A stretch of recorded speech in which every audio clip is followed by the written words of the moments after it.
እኔ መልእክት አለኝ ዛሬ እዚህ የተሰባሰብንበት አንድ መልእክት ለማስተላለፍ ነው። የመልእክቱ ባለቤቶች ደግሞ የኢትዮጵያ ሴቶች ናቸው። ክብራትና ክብራን ጥሪ የተደረገላችሁ እንግዶች ታላቁ የኢትዮጵያ ህዳሴ ግድብ ማስተባበሪያ ጽፈት ቤት የዓለም የሴቶች ቀንንና የታላቁ የኢትዮጵያ ህዳሴ ግድብ 12ኛ ዓመትን ምክንያት በማድረግ የኢትዮጵያ ሴቶች መልእክት እኔ መልእክት አለኝ በሚል መርሃ ግብር ላይ ስለተገኛችሁ እጅግ አድርገን እናመሰግናለን። እኔ መልእክት አለኝ የሚለው መርሃ ግብር በዋናነት ያዛቸው መልእክቶች ምንድናቸው በሚለው ጉዳይ ላይ ጥቂት ሐሳቦችን እናንሳ።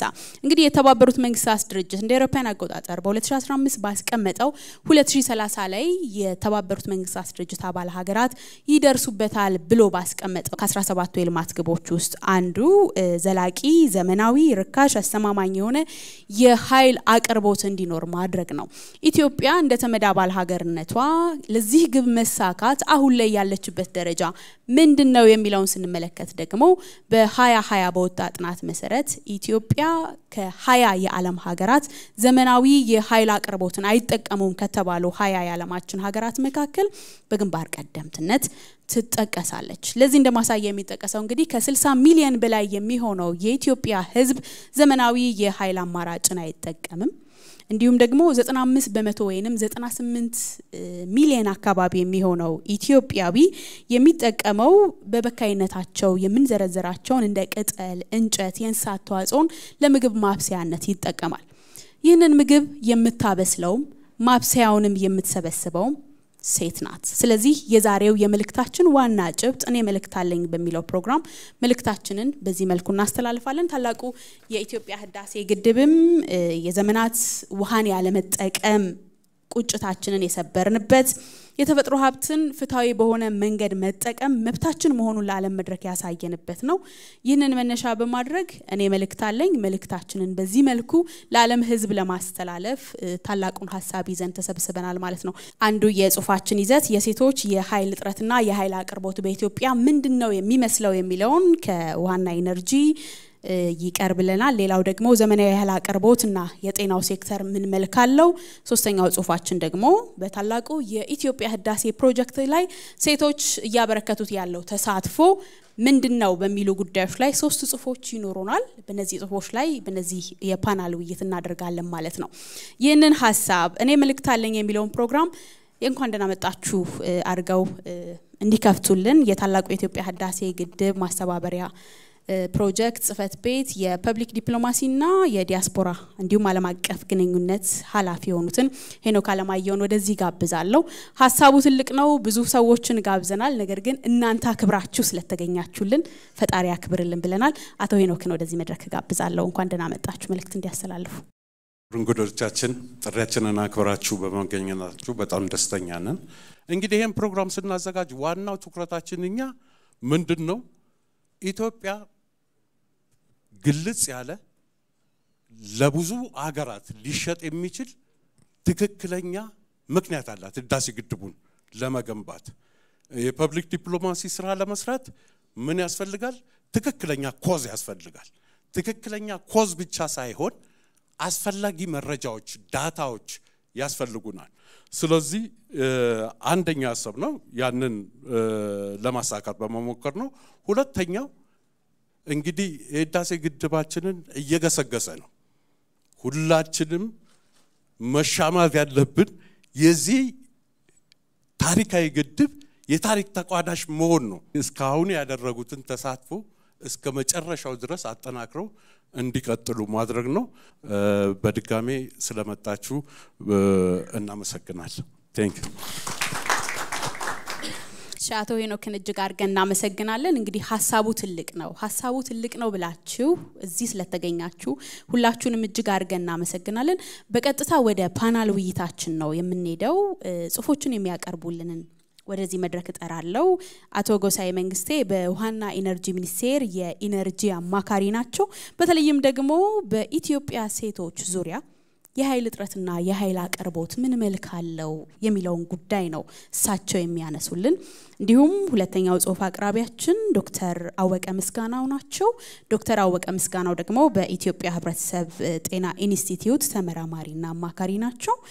የዘመናዊ የኃይል አቅርቦትና የጤናው ዘርፍ ጤናና ደግሞ ሴቶች እንዴት ነው የሚገናኙት በሚለው ጉዳይ ላይ ሐሳባቸውን ይሰጡናል ጽሁፍ ያቀርቡልናል ሶስተኛው ጽሁፍ የሚያቀርቡልን ደግሞ በታላቁ የኢትዮጵያ ህዳሴ ግድብ ማስተባበሪያ ፕሮጀክት ጽፈት ቤት ምክትል ዋና ዳይሬክተር የሆኑት ወይዘሮ ፍቅርተ ታምር ይሆናሉ ታላቁ የኢትዮጵያ ህዳሴ ግድብ የኔ ነው በማለት ሴቶች እስከ እንግዲህ ዘንድሮ 12ኛውን አመት አይደል የምናከብረው በርካታ የራሳቸውን አስተዋጽኦ ያበረከቱ ይገኛሉና እስካሁን ያለው የሴቶቹ ተሳትፎ በተለይ ምንድነው የሚመስለው ከዚህ በኋላስ ምን ይጠበቃል በሚለው ጉዳይ ላይ ሐሳቦችን ይሰጡናል ፓናል አቅራቢዎቻችንን በክብር ወደ መድረክ ጥሩልኝ ዶክተር አወቀ ምስጋናው አቶ ጎሳዬ መንግስቴ እንዲሁም ወይዘሮ ፍቅርተ ታምር ወደ መድረክ እንድትመጡልን በትህትና ጠይቃለሁ ሶስት ጽሁፎች ይቀርባሉ መጀመሪያው የሴቶች የኃይል እጥረትና የኃይል አቅርቦት በኢትዮጵያ ምን መልክ አለው በሚለው ጉዳይ ላይ አቶ ጎሳዬ መንግስቴ በዋና ኤነርጂ ሚኒስቴር የኤነርጂ አማካሪ ናቸው ጽሁፋቸውን ያቀርቡልናል መድረኩን ለሳቸው ለቃለሁ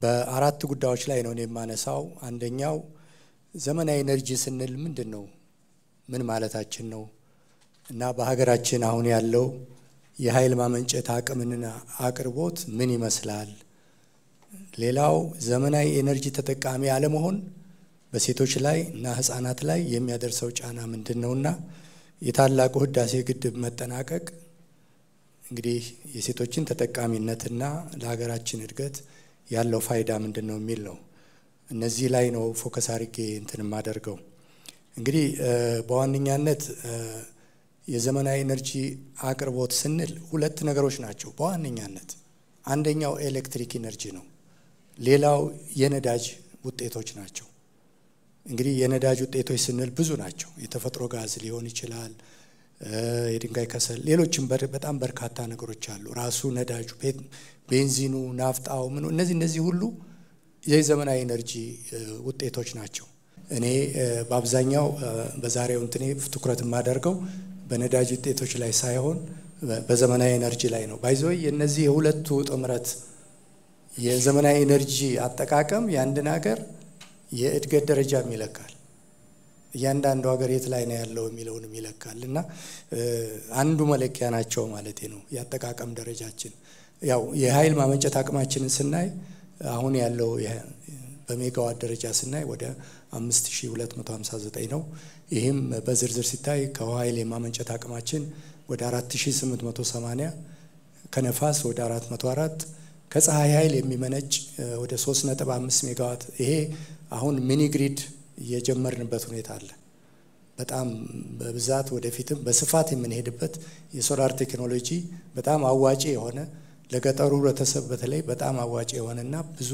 ከግሪዱ የራቁትን የምናገናኝበት አንዱ እሱ ነው ጂኦተርማልም አለ የደረቅ ቆሻሻም አለ የዘመናዊ ኤነርጂ ተጠቃሚ ያለመሆን በሴቶችና ህፃናት ላይ ያደረሰ ያለው ጫና ምንድነው እንግዲህ ይሄ ብዙዎቻችሁ ታውቁታላችሁ ያው እየደረሰ ያለውንም በህብረተሰባችን ላይ እየደረሰ ያለውን ታውቁታላችሁ ሴቶች ውሃ ለመቅዳትና ለእንጨት ለቀማ ረጅም ርቀትና ብዙ ጊዜያቸውን ስለሚያጠፉ ለጾታዊ ጥቃት የተጋለጡ ናቸው የጀንደር ቤዝድ ቫዮለንስ የምንለው አንዱ ትልቁ ይሄ ነው የጤና ክብካቤና የትምህርት እድል ስለማያገኙ ሴቶችም ህፃናትም በወሊድ ጊዜ ብዙ እናቶችና ህፃናት ለሞት ይዳረጋሉ ዘመናዊ መረጃ ልውውጥም አያገኙ በተለይ ምንም አይነት የዘመናዊ ኤነርጂ በሌለበት ሞባይልም እንኳን መጠቀም አይቻልም መረጃ ራሱ አንድ ትልቅ ነገር ነው በአሁኑ ጊዜና እነዚህ ሁሉ ያጣሉ ማለት ነው ብዙ ጊዜያቸውን ለቤት ውስጥ ስራ ስለሚያጠፉ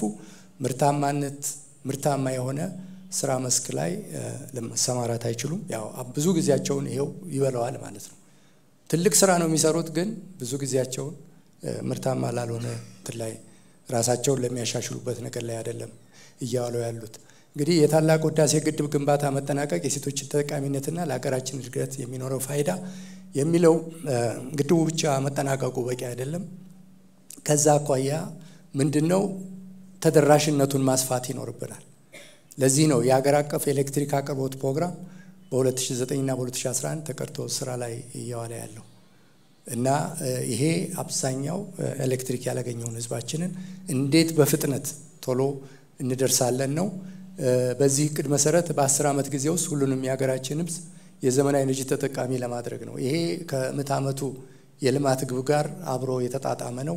እንደ ፈረንጆቹ በ2030 እንደርሳለን የሚል እቅድ ነው እንግዲህ ይዘን እየተሰራ ያለው። በጣም አምቢሽየስ የሆነ በጣም ትልቅ እቅድ ነው። ያንን እንግዲህ በግሉም በመንግስትም ተቋማት እየተሰራ ያለበት ሁኔታ ነው ያለው ማለት ነው።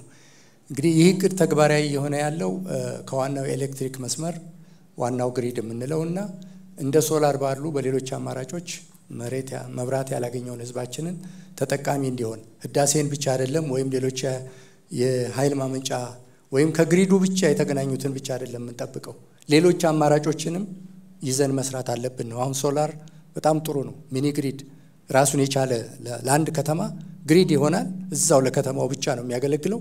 የከተማው ህዝብ ያልተቋረጠ 24 ሰዓት አገልግሎት ያገኛል ማለት ነው። በዛም ብዙ እንደውም አሁን ከመስኖ ጋር ማያይዘን እየሰራን ያለ ነው። መስኖ ለመስኖ ይሆናል፣ ለመጠጥ ውሃ ይሆናል። እንደገና እዛው ያለውን ኮሚኒቲ ህብረተሰቡን በሙሉ ኤሌክትሪክ እንዲያገኝ ማድረግ ይቻላል ማለት ነው። እና የሶላር ቴክኖሎጂው እሱም አንዱ ትልቁ ነውና የታላቁ ህዳሴ ግድብ መጠናቀቅም ከዋናው ኤሌክትሪክ መስመር በርካታ ተጠቃሚዎች ኤሌክትሪክ እንዲያገኙ ከማድረጉም በላይ ለኢኮኖሚና ማህበራዊ እድገት የሚኖረው አስተዋጽኦ በጣም ትልቅ ነው። እንግዲህ ይህንን ግድባችን የለውጥና እድገት ጉዟችን ብርሃን ብዬ ያው ከ8100 ከደረሰኝ አንዱ መልእክት ለዚህ ይመጥናል ብዬ ያልኩት ነው። አመሰግናለሁ። አቶ ጎሳዬ መንግስቴን በዋና ኢነርጂ ሚኒስቴር የኢነርጂ አማካሪ እጅግ አድርገን ነው የምናመሰግነው ላቀረቡልን ሐሳብ በድጋሚ አመስግኑልኝ። አሁን ደግሞ ጤናው ላይ እንምጣ። በጤናው ዘርፍ የዘመናዊ የሆነ የኃይል አማራጭ አለመኖር ጤናውን ይጎዳል። በጤናው ዘርፍ ደግሞ በተለይም ደግሞ በእናቶችና በህፃናት ጤና ላይ የሚያሳድረው ተጽዕኖ በጣም ከፍተኛ ነው። እዚህ ጉዳይ ላይ ፓናል ሐሳብ የሚያቀርቡልን ደግሞ ዶክተር አወቀ ምስጋናው በህብረተሰብ ጤና ኢንስቲትዩት ተመራማሪና አማካሪ ናቸው። መድረኩን ለሳቸው ለቃለው። አመሰግናለሁ። ዶክተር አወቀ ወደ መድረክ። እሺ አመሰግናለሁ። እንግዲህ ከጤና አንፃር የሚኖረው ፋይዳ ምንድነው የሚለው ቅድም የተገለጸው እንትን አለ በጣም ብዙ ነው። ሚናው የኤሌክትሪክ አክሰስ አለመኖር በጤናው ዘርፍ በጣም ብዙ ነገር ማለት ነው ተነግሯል። ቅድም የጤና ተቋማቶቻችን ምን ያክል ነው ኤሌክትሪሲቲ አክሰስ ያላቸው የሚለው ነገር ኤሌክትሪክ አክሰስ ከሌለ ምንድነው ፍሪጁ ምንድነው የሚሆነው ቫክሲኑ ምንድነው የሚሆነው እሱን አስቡት። የኛ ጥናታችን በኢትዮጵያ ህብረተሰብ ጤና ኢንስቲትዩት በጤና ሚኒስቴር መሪነትና በአጋር አጥኚዎች አማካኝነት የተፋሰሱን ሀገራትንና የምስራቅ አፍሪካን ሀገራት ያካትታል። የማቀርበው የተፋሰሱ ሀገራትን ነውና ለማነጻጸር እንዲመች የነሱ ኤሌክትሪክ አክሰስ ምን ያክል ነው ወይም ደግሞ ኤሌክትሪሲቲ ተደራሽነቱ እነሱ ጋር ምን ያክል ነው ኢትዮጵያ ውስጥስ ምን ያክል ነው የሚለውን ብናይ ጥሩ ነው ብዬ ነው ይሄንን ስላይድ ያመጣሁት። በርግጥ 7% 12% 19% እታች እንደምታዩት ያላቸው አገራት አሉ። 100%ም ያላቸው አሉ። ግብጽ 100% ነው፣ ኬንያ 71% ነው፣ ሱዳን 55% ነው፣ ኤሪትሪያ 52% ነው፣ ኢትዮጵያ 51% ነው እያለ ይቀንሳል። ጥቂት ሀገራት 100% አክሰስ ያላቸው ይኖራሉ እንደ ግብጽ። ብዙዎች ግን የላቸው። እንግዲህ አሁን እዚህ የምታዩት እናት ናት። ጀርባዋ ላይ ያለው የ3 ዓመት የ4 ዓመት የ5 ዓመት ህፃን ነው። የዚህን የህፃን ሳምባ ምን ያክል ጠንካራ ሊሆን እንደሚችልና ይሄንን ጭስ መቋቋም እንደሚችል እንደማይችል እንግዲህ ሁላችንም እናስባለን። እናት ደግሞ ምናልባት እድሜ ልኳን በዚህ አይነት መንገድ ነው ያለችው ማለት ነው። አያቶችም እናቶችንም በዚህ መንገድ እናያቸዋለን። ምናልባት ከገጠር አካባቢ የመጣን ሰዎች እኛም እንደው በእግዚአብሔር ቸርነት ነው የተረፍነው እንጂ ተመሳሳይ ነገር ነው ያለው። የትኞቹ በሽታዎች ናቸው ከቤት ውስጥ የአየር መበከል ጋራ የተዛመዱት የተያያዙት የሚለው ነው። አንደኛው የሳምባ ምች ኒሞኒያ የምንለው ነው ማለት ነው።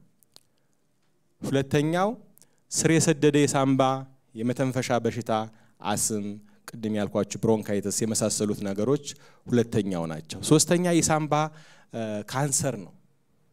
በጊዜ ሂደት እንግዲህ አሁን ላይ ካንሰርን ታውቃላችሁ ምን ያክል ተላላፊ ሆነና ተላላፊ ያልሆነ በሽታ አገራችን ላይ ምን ያክል ችግር እየፈጠረ ታውቃላችሁ። አንደኛው የቤት ውስጥ አየር መበከል ነው። ምናልባት በጥናቶቻችን ብዙ ጊዜ አይታችሁ ከሆነ የአየር መበከል ተብሎ አምቢያንት ወይም ደግሞ የውጭን አየር ነው ከመኪናና ከመሳሰሉት ነገሮች የሚወጣው ነው የምናየው። የቤት ውስጥ አየር መበከልን ብዙ ጊዜ ትኩረት አይሰጠው። ከዛ ውጭ የልብና የደም ቧንቧ በሽታ ናቸው እንደ ስትሮክ ኢስኬሚክ ሃርት ዲዚዝ የምንላቸው እነሱም ከዚህ ከቤት ውስጥ ጭስ ጋር የተያያዙ ናቸው። ካታራክት ከአይን ጋር የተያያዘ ነው። ከጽንስ ጋራ ሎው በርዝ ዌይት የምንለው ከርግዝና ጋራ አጭር የርግዝና ዕድሜ በመፍጠር እነዚህ ሁሉ የመሳሰሉት ከቤት ውስጥ አየር መበከል በጭስ ምክንያት የሚያያዙ ናቸው ማለት ነው። የቤት ውስጥ አየር ብክለት ተጋላጭነት በየሀገራቱ ምን ይመስላል የሚለው ነው። ይሄ ማለት በሽታ በሚያስከትል ልክና መጠን ማለት ነው። ለአመት በዓል ጨሰ የጨሰበትን ማለት አይደለም። ኤሌክትሪሲቲ አክሰስ እያለው ለአመት በዓል እንደዚህ የጨሰበትን ሳይሆን በሽታ በሚያስከትል ልክና መጠን በየሀገራቱ ያለው ተጋላጭነት ምን ያክል ነው የሚለው ነው። ስለዚህ ላይ የምናየው ሶማሊያ 78% ኦፍ የሶማሊያ ህዝብ በሽታ በሚያስከትል መጠንና ልክ የቤት ውስጥ ጭስ የተበከለ ነው ማለት ነው።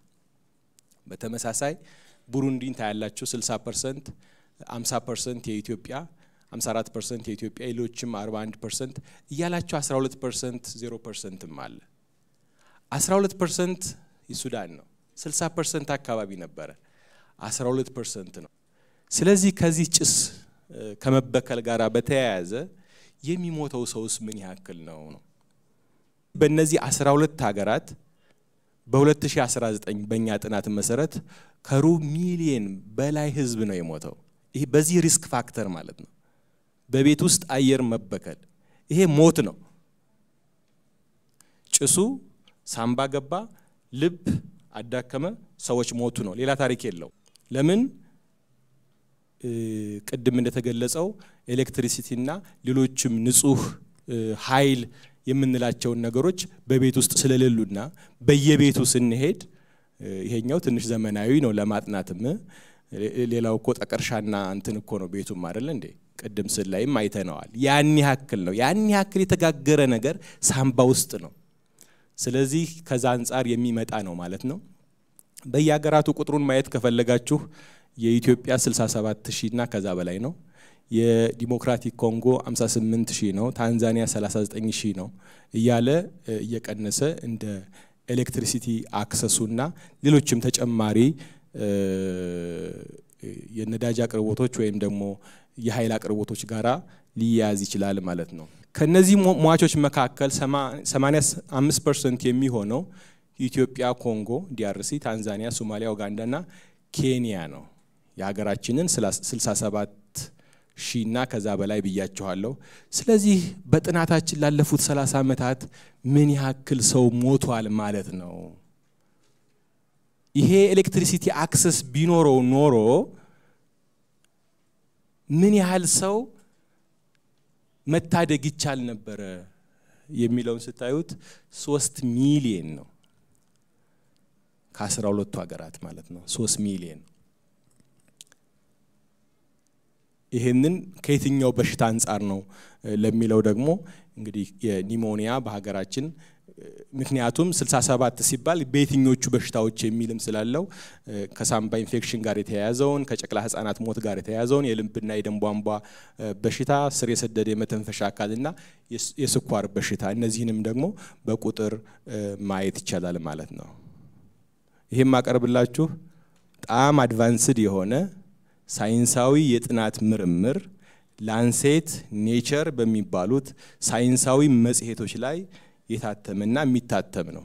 የህዳሴ ግድባችን የአባይ ግድባችን ይሄን ለመቅረፍ ስለሆነ ይሄን ያክል ተጨማሪም ስራዎች ተሰርተው የኤሌክትሪሲቲ አክሰስን በይበልጥ የእናቶችንና የህፃናትን ጤና ሞት ህመም ለመቀነስ የምዕተ ዓመቱን ግብ ለማሳካት ከፍተኛ ስራ ይጠይቀናል ማለት ነው። እንዳልኳችሁ በዚህ ጥናት ውስጥ እኔ ያደኩበትን ህይወት ወንድም እህቶቼ ያደጉበትን ህይወት እናቴ እስካሁን ያለችበትን ህይወት ነውና ያቀረብኩላችሁ አመሰግናለሁ እግዚአብሔር ይስጥልኝ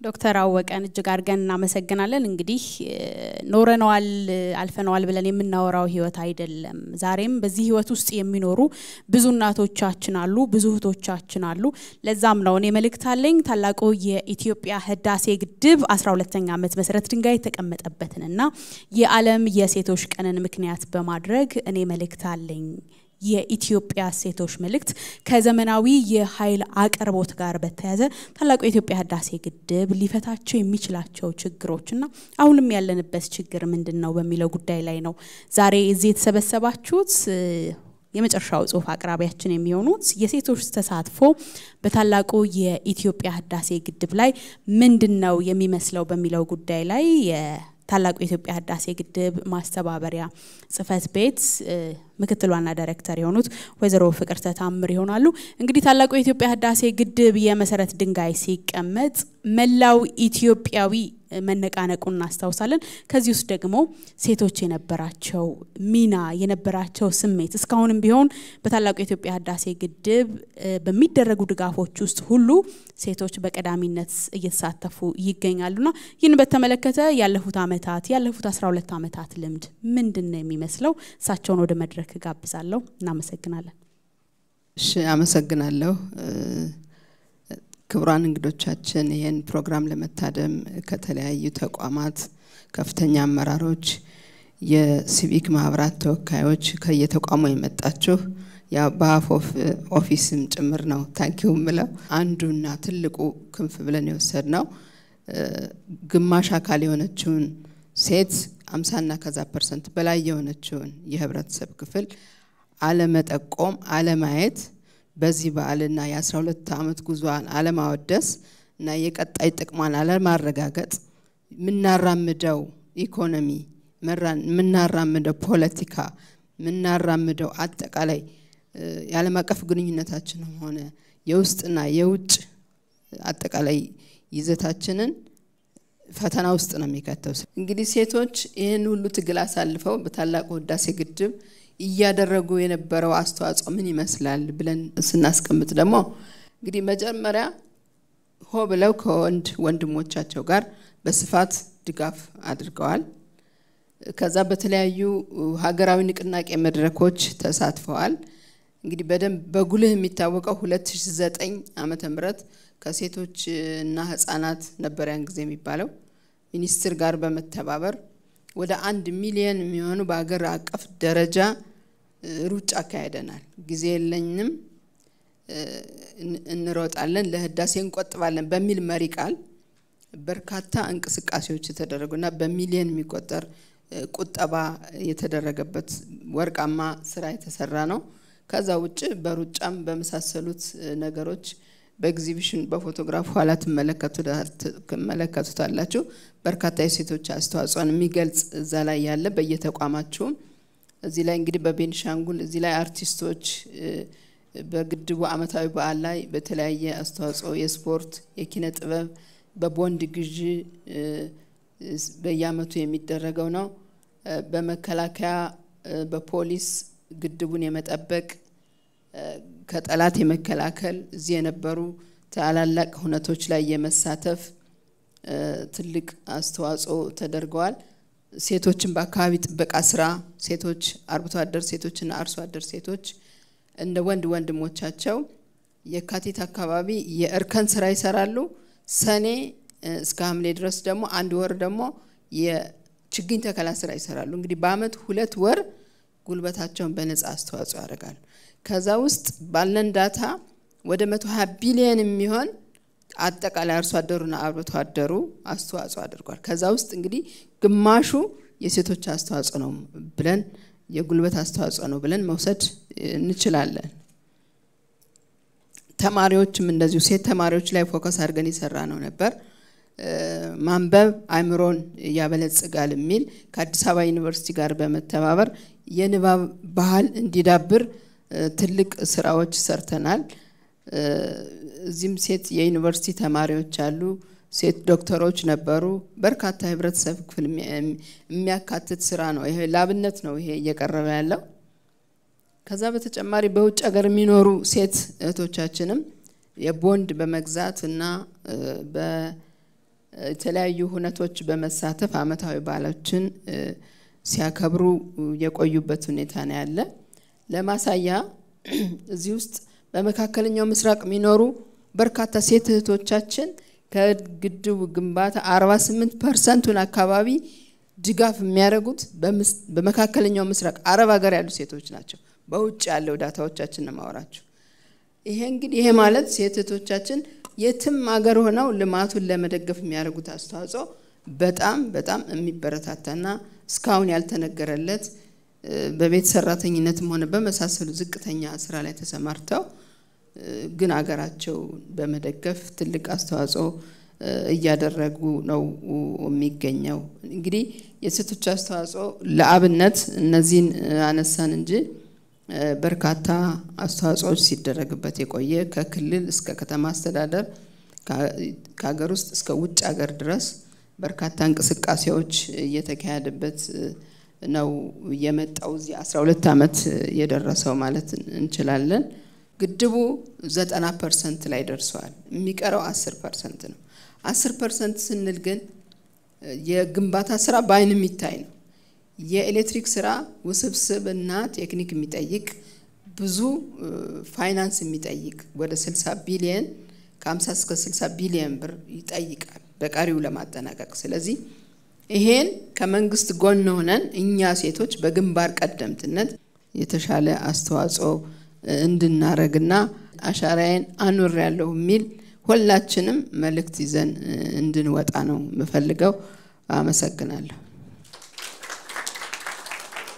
ወይዘሮ ፍቅርተ ታምርን እጅግ አድርገን እናመሰግናለን እንግዲህ እኔ መልእክት አለኝ ዓለም አቀፍ የሴቶች ቀንና 12ኛ ዓመት የታላቁ የኢትዮጵያ ህዳሴ ግድብ መሰረት የተጣለበትን ዕለት ምክንያት በማድረግ ዘመናዊ የኃይል አቅርቦት እንዲሁም ታላቁ የኢትዮጵያ ህዳሴ ግድብ ትሩፋቶቹ በተለይም ለሴቶች በሌላ በኩል ደግሞ ለታላቁ የኢትዮጵያ ህዳሴ ግድብ ኢትዮጵያን ሴቶች ምን ያደረጉ ነው እስከዛሬ ጉዟችን ምን ይመስላል ካሁን በኋላስ ምን ይጠበቃል ብለን እኔ መልእክት አለኝ በሚል የታላቁ የኢትዮጵያ ህዳሴ ግድብ ማስተባበሪያ ፕሮጀክት ጽፈት ቤት ከኢትዮጵያ ቴሌቪዥን ጋር ያዘጋጀውን ዝግጅት ነው እየተከታተላችሁ የምትገኙት እንግዲህ ካሁን በኋላ በሚኖረን ቆይታ 3 ጽሁፎች ቀርበውልናል እዚህ ከሻይ ጋር ሻይ እየጠጣን የፎቶ ኤግዚቢሽን ይኖረናል በታላቁ የኢትዮጵያ ህዳሴ ግድብ የህዝብ ተሳትፎ መልኮች ምንድነው የሚመስሉት ሴቶች በኃይል አቅርቦት መቆራረጥ በዘመናዊ የኃይል አቅርቦት ባለመኖር ምክንያት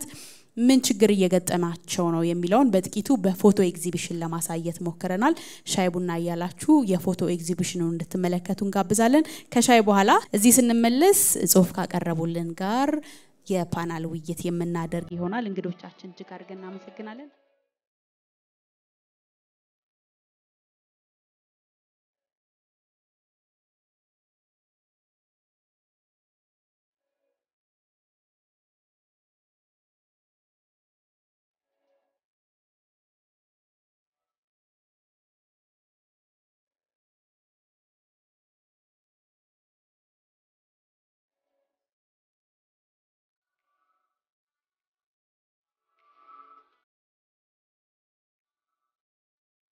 እዚህ አዳራሽ ውስጥ ከመከላከያ ሚኒስቴር ከፌደራል ፖሊስ ከሁሉም የሀገራችን የፌደራል ተቋማት እንዲሁም የሲቪክ ማህበረሰብ ድርጅቶች ተወክላችሁ የመጣችሁ አላችሁ እኛ በዚህ መድረክ ላይ ጥቂት ሐሳቦችን ነው ለውይይት መነሻ እንዲሆኑ ያቀረብናቸው በተለይ አንዱ ዘላቂ ኢነርጂና ዘላቂ ዘመናዊ የሆነ ኃይል አጠቃቀም እንዲሁም ሴቶች በሌላ በኩል ደግሞ ከጤናው ዘርፍ ጋር አያይዘን ሌላው ለታላቁ የኢትዮጵያ ህዳሴ ግድብ እዚህ መድረስ ሴቶች ያላቸው የነበራቸው አስተዋጽኦ ወደፊትስ ምን ሊኖራቸው ይገባል በሚለው ላይ አተኮርን እንጂ እዚህ ካላችሁ ብዙ ሐሳቦች እናገኛለን ብለን እናስባለን።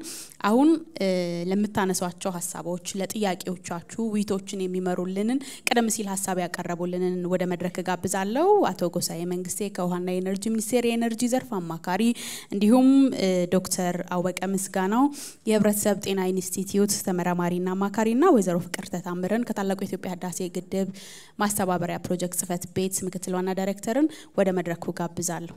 ታላቁ የኢትዮጵያ ህዳሴ ግድብ ብሔራዊ ማስተባበሪያ ፕሮጀክት ጽፈት ቤት ከኢትዮጵያ ቴሌቪዥን ጋር በመተባበር ያዘጋጀው ዓለም አቀፉን የሴቶች ቀንና የታላቁ የኢትዮጵያ ህዳሴ ግድብ መሰረት ድንጋይ የተጣለበትን 12ኛ ዓመት ምክንያት በማድረግ በተለይም ደግሞ ዘላቂ ወይንም ዘመናዊ የሆነ የኃይል አቅርቦት እንዲሁም ሴቶችን በማያያዝ የተዘጋጀው ፕሮግራም እንደቀጠለ ነው። እንግዲህ ቀደም ሲል በፎቶ ኤግዚቢሽን ሴቶች ታላቁ የኢትዮጵያ ህዳሴ ግድብ መሰረት ድንጋይ ከተጣለበት ጊዜ ጀምሮ የነበራቸውን ተሳትፎ በተለያዩ መልኩ የሚያሳዩ ፎቶግራፎችን እንዲሁም ደግሞ የዘመናዊ የሆነ የኃይል አቅርቦት አለመኖር ኢትዮጵያን ሴቶች ምን ያክል እየፈተነ ነው የሚለውን በፎቶግራፎች ለማየት በጥቂቱ ለማየት ሞክረናል።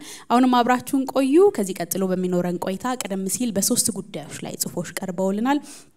የመጀመሪያው ጽሁፍ አቅራቢ አቶ ጎሳዬ መንግስቴ ከውሃና ኤነርጂ ሚኒስቴር የኤነርጂ ዘርፍ አማካሪ ናቸው። በተለይም ዘመናዊ የሆነ የኃይል አጠቃቀም እንደ ሀገር ከፍ ሲል በሌላ አቅጣጫ ደግሞ ከሴቶች ጋር በተያያዘ ምን መልክ አለው፣ ዘመናዊ የሆነ ኃይል ሲኖር ዘመናዊ የሆነ የኃይል አቅርቦት ሳይኖርስ በሚለው ጉዳይ ላይ ሐሳቦችን አንስተናል። በሌላ በኩል ደግሞ ዘመናዊ የሆነ የኃይል አቅርቦትና የጤናው ዘርፍ በተለይ ደግሞ ሴቶች ከጭስ ጋር በተያያዘ ያለውን ጉዳይ ስንመለከት ነበር። ሌላው ታላቁ የኢትዮጵያ ህዳሴ ግድብ ከጅምሩ ጀምሮ እስካሁን ድረስ ባለው ሂደት ሴቶች የነበራቸው ተሳትፎ ምን ይመስላል፣ የዚህ ግድብ መጠናቀቅ ለመላው ህዝብ ከሚሰጠው ጥቅም ባሻገር በተለይም ለሴቶቹ ምን ያክል ጥቅም ይኖራል የሚለውን ጉዳይ አንስተናል። እዚህ አዳራሽ ውስጥ በርካታ ተሳታፊዎች አሉ። ከገንዘብ ሚኒስቴር ሚኒስትር ዴኤታ አብረውን ይገኛሉ። የሲቪል ማህበራት ምክትል ፕሬዝዳንት ከብሔራዊ ባንክ ከመከላከያ ከፌደራል ፖሊስ እንዲሁም ከአዲስ አበባ ዩኒቨርሲቲና ከተለያዩ የሀገራችን የፌደራል ተቋማት የመጡ ከፍተኛ ኃላፊዎች እዚህ መድረክ ላይ ይገኛሉ። እኛ በሶስት ሐሳቦች ላይ ጥቂት ሐሳቦችን አነሳን። እናንተ እዚህ የምትገኙ ኃላፊዎች ሴቶችንና የኃይል አቅርቦትን በተመለከተ የምትሉን ብዙ ጉዳዮች ይኖራሉ ብለን እናስባለን። ከመድረክ ጥያቄ ብቻ ሳይሆን ሐሳብም አስተያየትም እንፈልጋለን። ጥያቄዎችን ስታቀርቡ በየትኛው ዘርፍ እንደሆነ ለጥያቄው በትክክል ማን ጋር ይመለከታል የሚለውንም አብራችሁ እንድትጠይቁልን፣ በሌላ በኩል የመጣችሁበትን ተቋምና ስማችሁን በማስተዋወቅ እንድትጀምሩልን በአክብሮት እጠይቃለሁ። ከዚህ በኋላ የሚኖረን ቆይታ አብሮ ውይይቶችን የማድረግ ይሆናል ማለት ነው። በድጋሚ አብራችሁን ቆዩ። ሐሳብ አቅራቢዎችን እንደዚሁም አዘጋጆቹን እጅግ ላመሰግን ወዳለሁ።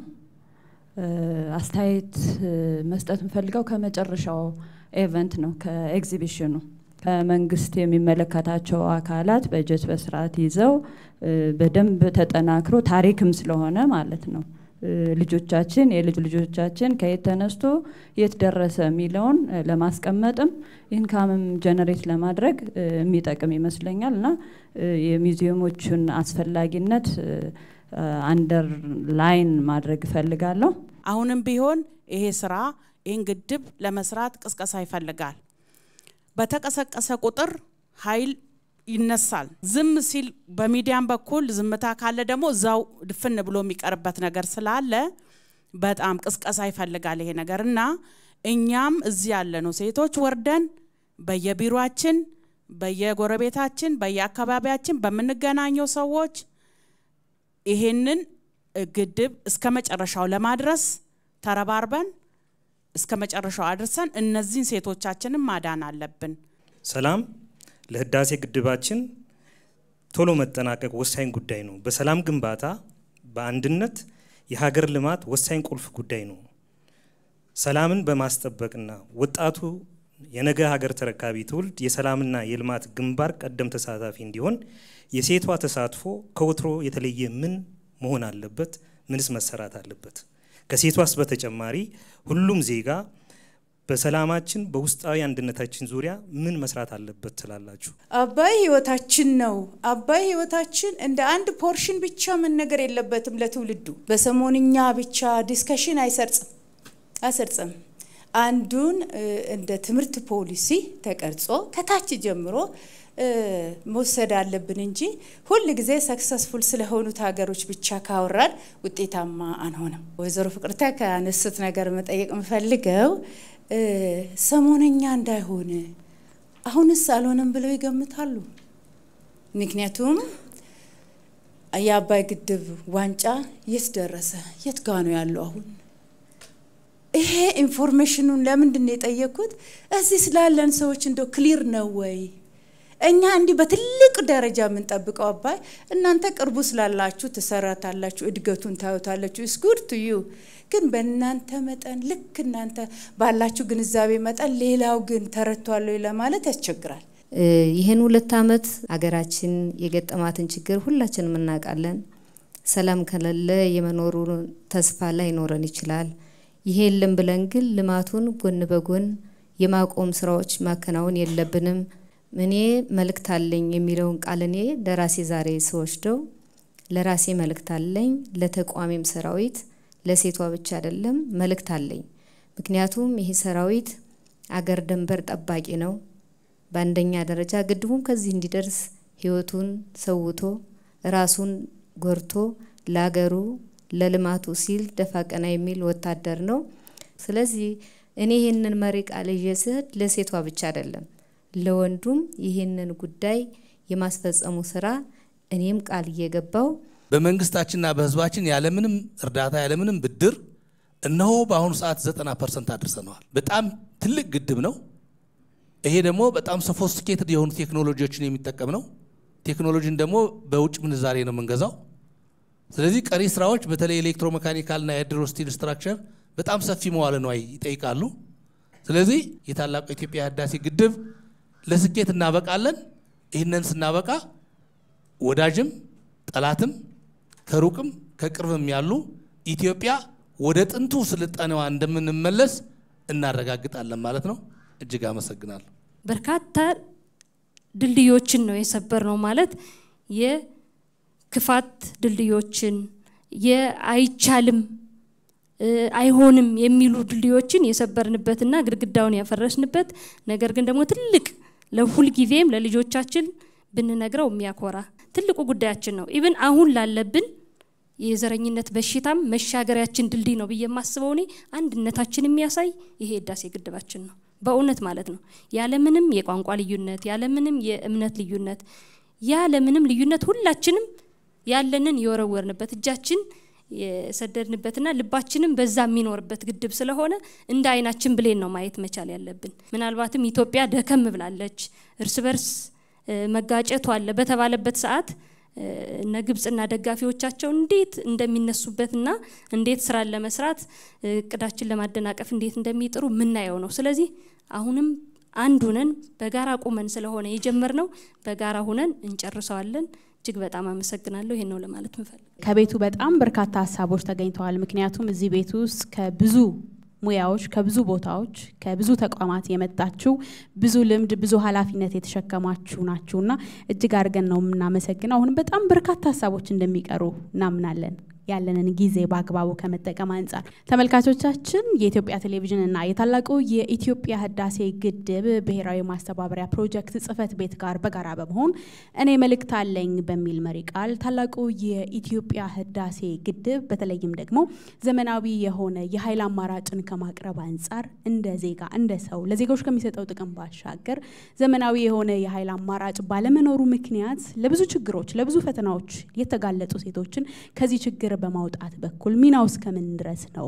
ሴቶችስ ይህን ፕሮጀክት በመደገፍ በኩል ላለፉት 12 ዓመታት ምን ያክል ርቀት ተጉዘዋል የሚለው መነሻ አድርገን እኔ መልእክት አለኝ መልእክታችንን ለራሳችን ለተቋሞቻችን ለዓለም ሀገራት በሌላ በኩል ደግሞ ዘላቂ የልማት ግቦችን እንደግፋለን ብለው የሚሰሩ ተቋማት ሴቶች ከፍ እንዲሉ እንዲበረታቱ እንዲሰሩ እናደርጋለን የሚሉ ዓለም አቀፍ ተቋማትን ጨምሮ ለፍትሃዊነት ለእኩልነት ለሴቶች ለዜጎች ሰላማዊ መሆን እንሰራለን የምትሉ ተቋማት ታላቁ የኢትዮጵያ ህዳሴ ግድብ ትርጉም ማለት ይህ ነው። ሴቶችን ከችግር ከመከራ የሚያወጣ ዜጎች ተጠቀሙ ብቻ ሳይሆን ከዜጎች ባሻገር ሴቶች ከ50 በመቶ በላይ የሚሆነውን የህዝብ ቁጥር የሚሸፍኑ ሴቶች በዚህ ደረጃ ይጠቀሙበታልና መልእክታችን ነው ብለን የኔን መልእክት እኔ መልእክት አለኝ የሚለውን ፕሮግራም ነው እየተከታተላችሁ የምትገኙት። ከዚህ መድረክ ብዙ ሀሳቦች ተነስተዋል። እዚህ ቦታ ውስጥ ከተለያዩ የፌደራል ተቋማት የተገኙ ኃላፊዎች አሉ። እንዲሁም ከሲቪል ማህበረሰብ ድርጅቶች ከፌደራል ፖሊስና ከመከላከያ ሚኒስቴር ከተለያዩ ተቋማት ይህን እዚህ ቦታ ላይ የተገኙ ባለሙያዎች ይገኛሉና ሀሳቦች ተነስተዋል ከቤቱ። እዚህ ጥያቄና መልስ ወይንም ምላሽና ማብራሪያ አይደለም፣ ሀሳቦችን በጋራ እንጋራለን። የማጠቃለያ ሀሳብ የውይይት መነሻ ሀሳብ ያቀረቡልን ሰዎች እንዲሰጡ እናደርጋለን። ጥቂት ጥያቄዎች ናቸው የተነሱት። ለጥያቄ ምላሽም በጎን ለጎን ደግሞ ሀሳቦችን በማጠቃለል መድረኩን ለእናንተ ሰጣለሁ። ከአቶ ጎሳኤ ልጀምር። በጣም ጥሩ ጥያቄዎች ናቸው የተነሱት። እንደገና አስተያየቶቹም እኔ እንደ አንድ ኢነርጂ ባለሙያ የሚያባንን ሌሊትም እንቅልፍ የማያስተኛ ነገር ነው። በተለይ አብዛኛው ህዝባችን ጨለማ ውስጥ የሆነ መሆኑን ስናውቅ ማለት ነው። ጨለማ ውስጥ ብቻ መሆኑ አይደለም፣ እንደገና እየደረሰበት ያለው በተለይ ሴቶችና ህፃናት እያጋጠማቸው ያለው ያው ህብረተሰቡ ላይ በአጠቃላይ ያለውን ችግር ስለሚያሳይ ማለት ነው። እና እዚህ ላይ እኛ እንደ ኢነርጂ ዘርፍ 4 ዋና መሰረታዊ ነገሮችን ለመስራት ነው እንደ 10 ዓመት ያቀድ ነው። አንደኛው ዋናው የኃይል ምንጭ ዘርፉን ማስፋፋት ነው። በተለይ የታዳሽ ኃይል ምንጭ ሀገራችን ብዙ የታዳሽ ኢነርጂ አላት። ሃይድሮን ብቻ አይደለም፣ ውሃም ብቻ አይደለም፣ ነፋስም አለ፣ ፀሐይም አለ፣ እንደገና የተፈጥሮ እንፋሎት ጂኦተርማል የሚባለው በጣም ብዙ አለን። ብዙ ሪሶርሶች አሉን በታዳሽ ኢነርጂ የታደልን እና ይህን የታዳሽ ኢነርጂ አንዱ ማስፋት ራሱ ደም ስለሆነ ማለት ነው። ስለ ኤሌክትሪክ አቅርቦት ስናወራ መጀመሪያ መመንጨት አለበት። እዛ ላይ አንድ ትልቅ ስራ መሰራት አለበት ተብሎ እየተሰራ ነው ያለው። ከውሃ በተጨማሪ ሌሎች አይታችኋል። ንፋስ በሁለተኛ ደረጃ ጥሩ እየሄደ ነው ያለው። ጂኦተርማል አለ፣ የደረቅ ቆሻሻም አለ። እንግዲህ ፀሐይም አሁን በስፋት የምንሄድበት በጣም በስፋት አሁን እንዲያውም የዘመኑ የማርኬቱ ዋናው ሊደር የሚባለው አሁን ሶላር ነው እየመጣ ያለው። ቴክኖሎጂውም እያገዘ ስለሆነ ማለት ነው፣ አዋጭም እየሆነ እየመጣ ስለሆነ ወደፊት እንግዲህ በ10 ዓመት እንዳስቀመጥ ነው አሁን 7% ነው የሌሎቹ ከሃይድሮ ወደ 92% እሱ ነው ድርሻውን የያዘው። ስለዚህ የሱን ድርሻ ወደ 75% የሌሎቹን ደግሞ ወደ 25% አሳድገን የኤነርጂ ቅልቅሉ የተሻለ እንትን ይኖረዋል የሚል በዛ በኩል እየሰራን ያለንበት ሁኔታ አለ እና ሶላር ብዙ ነገር ነው ባይዞይ። አሁን በቅርቡ ራሱ የጀመርናቸው ብዙ አሉ በኢትዮጵያ ኤሌክትሪክ አገልግሎትም የተሰሩ። እንግዲህ አሁን ባለው ሁኔታ ያው 48% ብቻ ኤሌክትሪክ ተደራሽ ነው ስንል የገጠሩ ህብረተሰብ ተደራሽነት ደግሞ ከዚሁ በጣም ፕሮፖርሽኑ በጣም ያነሰ ነው። ስለዚህ አሁን እኛ የገጠር በተለይ የናሽናል ኤዱኬሽን ፕሮግራም ለማዳረስ በአመት $1 ቢሊዮን ነው የሚፈልገው እና የገንዘብ እንትንም ይፈልጋል፣ ትልቅ አቅምም ይፈልጋል እና እዛ ላይ ብዙ ስራ እየተሰራ ያለበት ሁኔታ አለ። እንግዲህ ግድቡ ሲጠናቀቅ ደግሞ የበለጠ አትሊስት የኃይል ማመንጨት ላይ ችግር የለብንም። ስለዚህ ይህንን አቅርቦቱን የማስፋት በመሰረተ ልማቱ ላይ ብዙ ስራ መስራት ያለብን ነገር አለ።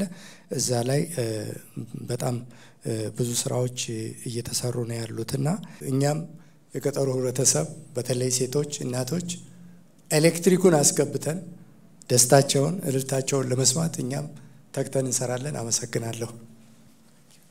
የዛሬ 20 ዓመት 30 ዓመት ምን ያክል ግድብ ቢኖረን ነው ይሄን ያክል አሳ አምርተን ሀገሪቱን በደንብ መመገብ የምንችለው? ማልኒውትሪሽን ነው። ሪስክ ፋክተር ብታወጡ ትልቁ ሪስክ ፋክተር አጋላጭ መንስኤ ለሀገሪቱ በይበልጥ ለህፃናት ማልኒውትሪሽን ነው። ስለዚህ አግሪካልቸሩ ምን ማለት ነው? ያለ ግድብ ለአግሪካልቸር ምን ማለት ነው? በደንብ መነገር መቻል አለበት። ከጤና አንፃርም እንኳን ኤር ፖሉሽን ብቻ ያየ ነው። ኢኮኖሚው ሲያድግ መሰረታዊ የጤና እንክብካቤ ምን ያክል ሊያድግ ይችላል? ስለዚህ ግድብ ለኢኮኖሚ ለመሰረታዊ የጤና ሽፋን ብለን ፎርካስት ማድረግ መቻል አለብን።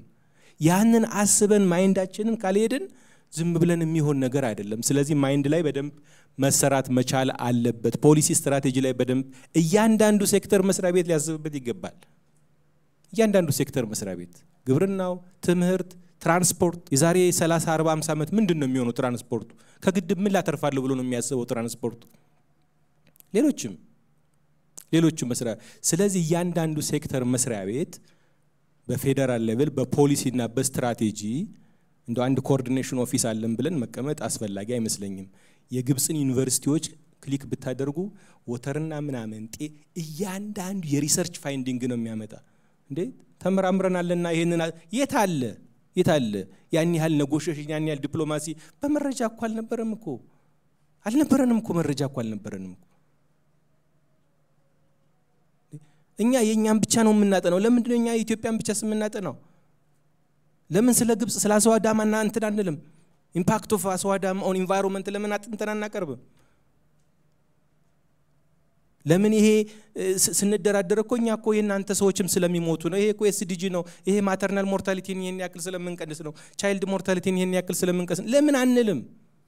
እና ፐርስፔክቲቫችን በጣም ትንሽ በፖሊሲ ስትራቴጂ ሌቭል በደንብ ሁሉም ያልወሰደው ደስ ያለኝ የእናቶች የሴቶችና ህፃናት በየሴክተሩ ሜንስትሪምድ ነው አይደለም? በዛ ውስጥ መሄድ አለበት። ይሄም ጉዳይ ዛሬ መሄድ አለበት። እና እኔ ከገንዘብ በላይ ነው የሚጠይቀን፣ ከገንዘብ በላይ ነው አስተሳሰብ፣ አመለካከት ነው የሚጠይቀን። አስበን መስራት ነው የሚጠይቀን። የዛሬ 20 30 50 ዓመት ምን መሆን እንዳለብን አስበን ዛሬ መስራት የሚጠይቅ ነውና ማክሮ ሌቭል ኢኮኖሚው ላይ ምንድነው ምን ያህል ስለሚያተርፈን ነው በገንዘብ ደረጃ ግድብና አገራዊ ፋይዳው ምንድነው? ከኢኮኖሚ ያቅርብ፣ ከሄልዝ ያቅርብ፣ ከአግሪካልቸር ከትምህርት ሁሉም ሴክተር መስሪያ ቤት ያገባኛል ብሎ ይነሳ ሚኒስትሪም ያደርገው። እንደዛ ከሆነ ብዙ ነገር መስራት እንችላለን ብዬ አምናለሁ። ግን በደንብ ቪዥነሪ ሆኖ በሰፊው ካላሰብንና ካላየነው ሐምሌና ነሐሴ ሲመጣ ልክ ነው ቦንድ ገዝቻለሁ የሚቀጥለውም ልገዛ እችላለሁ ምናምን፣ ግን እዚህ ላይ ካልገዛሁት አስቸጋሪ ነው የሚሆን የሚል ነው። እግዚአብሔር ይስጥልኝ። አመሰግናለሁ። እሺ አመሰግናለሁ። እንግዲህ በርካታ አስተያየቶች ተሰጥተዋል። እነዚህን አስተያየቶች ገንቢ መሆናቸውን ተረድተን በቀጣይ ስራችን ለማጉላትና ለማቀላጠፍ የሚያግዙንን እንወስዳለን። ግን አንዳንድ ግልጽነት የጎደላቸውን 1 2 3 ነገሮች ግልጽ ማድረግ ፈልጌ ነው። አንደኛው ዋናው ቅድም ዶክተር ያለው ነው። ይሄ ትውልድ እየሰራ ነው ስራ፣ ታሪክ አይደለም። ታሪክ ገና ነው። ታሪክ ምን ነግረው ነው? እኛ ፈጻሚ ነን፣ አሁን እየፈጸምን ነው። በልካችን ነው ወይ እየፈጸምን ያለን ብለን ራሳችንን እንጠይቅ። ምክንያቱም አጀንዳው ተዘርግቷል፣ አጀንዳው አልታጠፈም።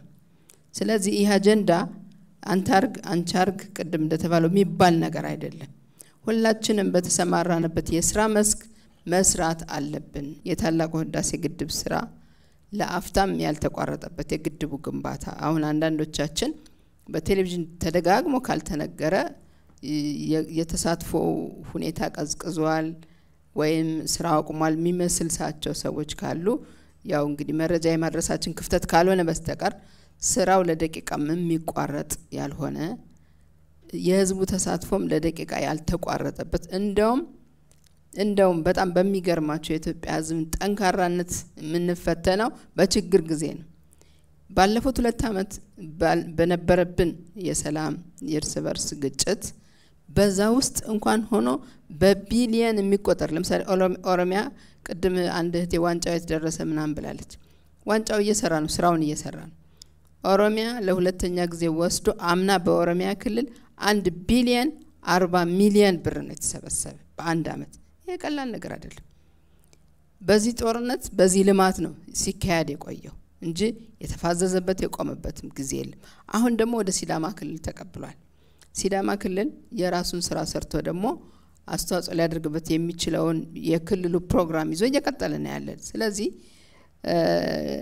አሁን ለአብነት በወስድ ባለፉት 7 ወራት በምክር ቤቱ ባለን ሪፖርት ከባንኮች እንዳገኘ ነው ወደ 989 ሚሊዮን ብር ወደ 1 ቢሊዮን ብር አካባቢ ነው የተሰበሰበው። ይሄ ቀላል ነገር አይደለም። የኑሮ ውድነቱን አስቡት። ይሄ ህብረተሰቡ ላይ ያለውን ጫና አስቡት። የዓለም ተጽዕኖ አለ፣ የዓለም የዋጋ ውድነት፣ የነዳጅ የመሳሰል እሱ እንኳን ሳይበግረው ይሄን ግድብ ጥርሱን ነክሶ እየጨረሰ ለዚህ ህዝብ ክብርና ምስጋና ነው የሚገባን። በጭራሽ ለደቂቃ ለአፍታም ሊቆም የማይችል ያልቆመም የማይቆምም መሆኑን አስረግጬ ነው መናገር የምፈልገው። ሌላ ሙዚየም የተባለው ትክክል ነው፣ አስፈላጊ ነው። ቅድም አቶ ጎሳዬ እንዳለው ግድቡ ላይ አንድ ሙዚየም ይኖራል። አዲስ አበባ ላይ አዲስ አበባ ከተማ አስተዳደር ወደ 13 ሄክታር አካባቢ መሬት በስጦታ ሰጥቶናል። ይሄን ተቀብለን እንግዲህ አዲስ አበባ ከተማ አስተዳደር ክብርት ከንቲባ በዚህ አጋጣሚ መድረክ ሊሰሙ ይችላሉ በአየር ላይ ሲተላለፍ የሰጡንን ፓርክ እኛ ዲዛይኑን ከዲዛይን ማህበራት ጋር በነጻ ሰርተን ጨርሰን ለነሱ መልሰን ሰጠናል። ምክንያቱም እኛ ገንዘብ የለንም። ፓርክን የሚያስተዳድረው ከተማ አስተዳደሩን ፓርኮችን የሚሰራው በፌደራልና በከተሞች አስተዳደር ነው። ስለዚህ ባለቤትነቱን አዲስ አበባ ወስዶ እንዲያስተዳድረው ወደ እነሱ በስጦታ መልሰን ሰጠናል። እንግዲህ ህዳሴን የሚመጥን ይሰራል ብለን እንገምታለን ወደፊት። ሁለተኛው እኛ ጽፈት ቤት ላይ የሚሰራው ነው።